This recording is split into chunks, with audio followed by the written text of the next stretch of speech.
नमस्कार। मैं डॉक्टर हेम श्रीवास्तव। आखिर क्यों फट रही है यहाँ ज़मीन, वो भी सैकड़ों किलोमीटर की लंबाई में।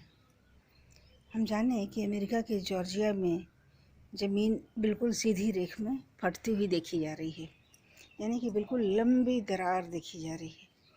इसके अलावा अफ्रीका के इथियोपिया, सोमालिया और केन्या के भी करीब ज़मीन इस तरह से लंबाई में फट रही है कि अगर ये ऐसी ही फटती चली गई और गहराई में भी कटती चली गई, तब एक दिन अफ्रीका महादेश दो टुकड़ों में टूट जाएगा। अफ्रीका महादेश का पूर्वी हिस्सा लंबाई में कट रहा है और दरार जो है वो ज़मीन पर सीधी देखी जा रही है। तो आखिर ऐसा क्यों हो रहा है? देखिए, महादेशों का बनना, पहले तो समुद्र ही समुद्र था, पानी ही पानी था। धीरे धीरे उस पर पपड़ी की तरह महादेश बनना शुरू हुए।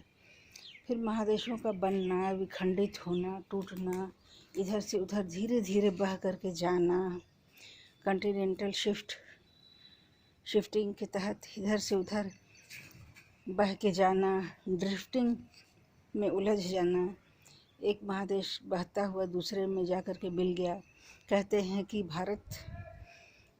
भारतीय उपमहाद्वीप भी इसी तरह से कभी घूमता फिरता आकर के यूरेशियन महादेश से आ लगा था। अब दोनों मिलकर एक महादेश है। क्या पता जियोलॉजिकल यानी भूगर्भीय गतिविधियां ऐसी चलें कि फिर से भारतीय उपमहाद्वीप अलग हो जाए। ऐसा भी हो सकता है। इस प्रक्रिया में लाखों करोड़ों वर्ष लगते हैं। ये कोई 2 दिन की बात नहीं है।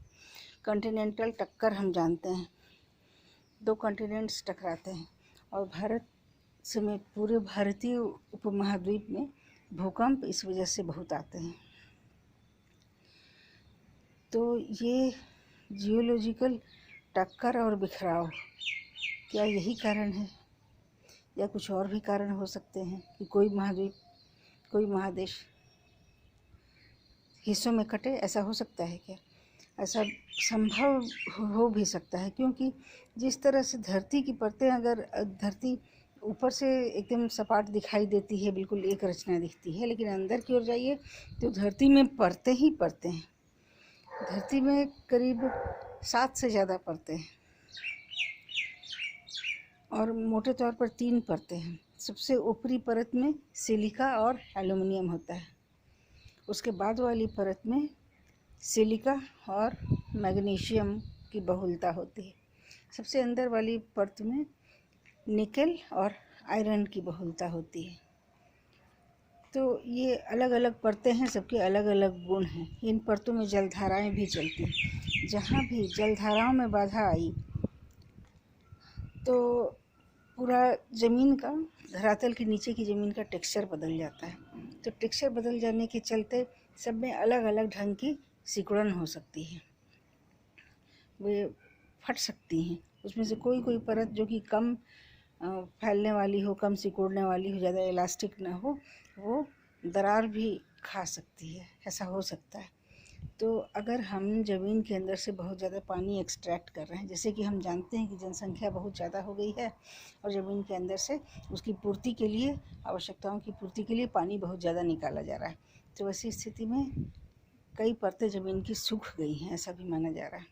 और सूखी परतों में पानी की जगह गुब्बारे की तरह हवा भरी हुई है। ये ज़मीन के काफ़ी अंदर, कई कई किलोमीटर तक की बात है। और जिस तरह से ताज़ा पानी, भूगर्भीय जल जिस तरह से हम निकाल रहे हैं, तो ज़मीन की बहुत सारी परतें उसमें सूख भी रही हैं। तो सूखने के कारण उनकी कंट्रैक्टिंग एबिलिटी सूखने के कारण ज़्यादा या कम हो सकती है। पहले जहाँ की सारी परतें एक तालमेल में चलती थीं, अब क्या है कि ज़मीन के अंदर की परतों के सूखने के चलते और हवा भरने के चलते, पानी की जगह हवा भरने के चलते, इस कंट्रैक्टिंग एबिलिटी में डिस्पैरिटी हो रही है, अंतर आ रहा है, बदलाव हो रहा है। तो जब अलग अलग ढंग से परतें सिकुड़ेंगी और फैलेंगी, तब तो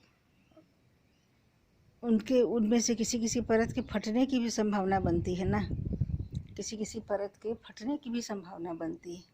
तो वो सतह अगर फटेगी तो ज़मीन 2 टुकड़ों में टूटेगी, या 2 से ज़्यादा टुकड़ों में भी टूट सकती है।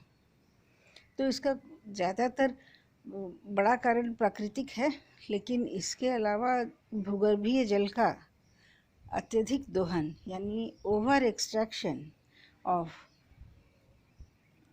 Water from the underground sources भी जिम्मेवार हो सकता है। फिर किसी टॉपिक को लेकर हम आएंगे। जय हिंद, जय भारत।